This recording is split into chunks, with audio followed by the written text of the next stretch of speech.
Did you know that the cup of sugar, neighbor, I need to borrow a cup of sugar, or hey, do you have an egg by chance?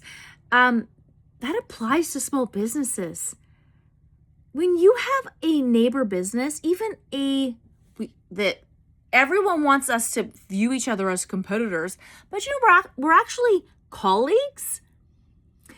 And the cup of sugar, borrowing an egg, borrowing a cup of sugar, it applies.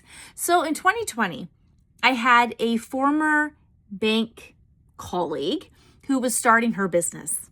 And I was talking to her, and we had a lovely little call, and it was actually really heartwarming because she was doing something that was, to me, like scary. I thought, oh my God, how are you doing that? And she was like, oh, I'm doing this, I'm doing that. And, you know, we shared some tips. I gave her some tips of mine. And even though I wasn't even close to what she was doing, she was like far, she was just incredible. Like the online space, she was doing fantastic with that.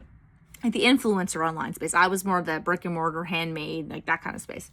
And she was doing great things, and she had a whole plan and like what she wanted to do. And I said, well, I always view like, you know, people who are in our industry, I view them as colleagues because we learn from each other. That's our network. And she said, I love that. You call them colleagues. I said, but really aren't they? Or shouldn't they be? Like, that's who we learn from. Who else is in the bullpen with us? Right? It's the fellow brick and mortar shop owner. It's the fellow cafe. It's the fellow restaurant. It's like, these are the people that are in the bullpen with us. These are the people who understand the challenges. Who else gets it? They're our colleagues.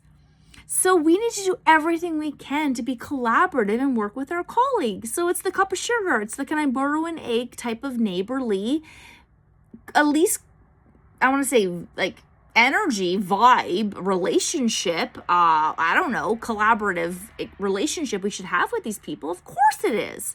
But not many people see it that way. But I can guarantee you, if you can clue into that, if you can get over yourself, if you can put your ego aside, if you can put your pride aside, I guarantee you, if you carry the same product from a local salon, and if you have a customer who says, I really want this shampoo, and you just happen to sell out, they'll probably give it to you at cost. They'll probably say, no problem. I'll send someone over right now. Just make me whole. Good to go. Help me out. You know, if ever there's a challenge, like if you help me out next time, that'd be amazing. Try it. Try it.